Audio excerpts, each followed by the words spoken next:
lekhaya nabesilo ngaba ngenza ubulungiswa uma ngingangeni kulesi sihloko esibi kakhulu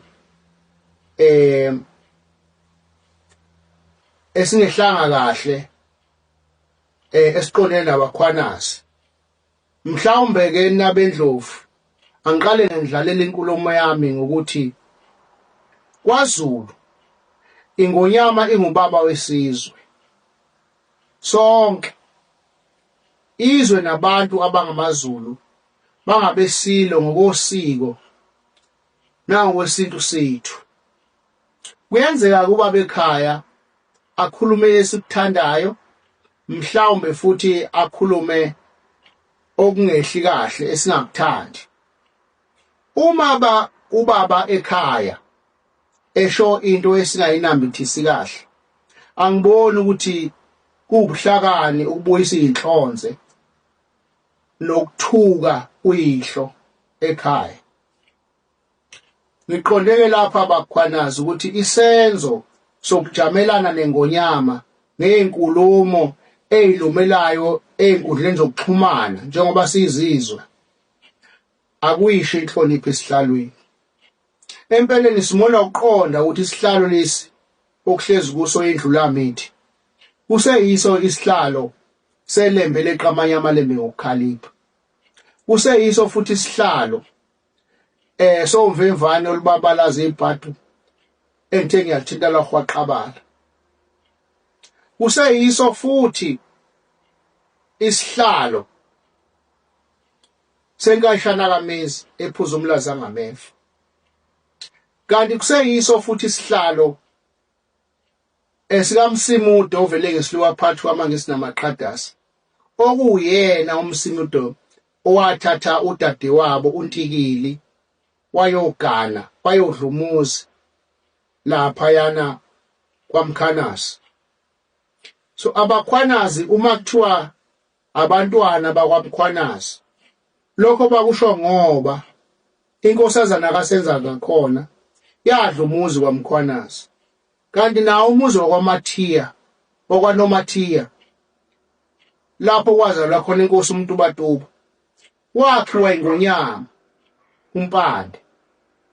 Kuningi thina abakhwanazi esikwaziyo ngelesi sihlalo sakwaMkhwanazi esingeke futhi sathanda ukuthi singene sixoxe ngakho ngoba kuyobe kusho ukuthi sixova okwesibili.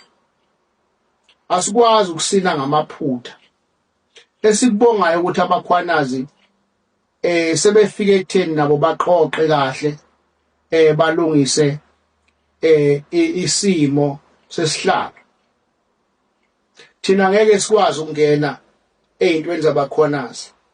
Ngiqonde ukuthi ke bakhwanazi noma ngabe phutha lini elenzekile, angiboni ukuthi ingonyama yamaZulu isingachashwa ngenhlamba ezinkundleni zokuxhumana ngalolu hlobo esibona ngalo kwenzeka. Bayazi abakhwanazi ukuthi yime ngabakhulekela esilweni emva kokuba kuphumele sesimemezelo esabaphatha kabi ukuthi abaye ngabakhulekela ukuthi baye esilweni. Kodwa ke ngiyadaba ukuthi lokho akuzange kusasiza, akubanga namphumela otheni, ngoba engonyameni kwase kufike kuqala inhlamba engama voice note ezithukwa abantu abasekela abakhwanazi.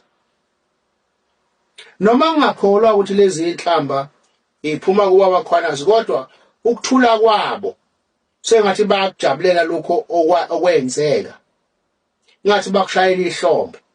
Yikho engibona ukuthi mhlawumbe kuthanda uba ekungehli kahle endlunkuwa. Ngibona sengathi ikhona indlela zokuxazulula okonakele, kodwa hayi ngalendlela abakhwanazi.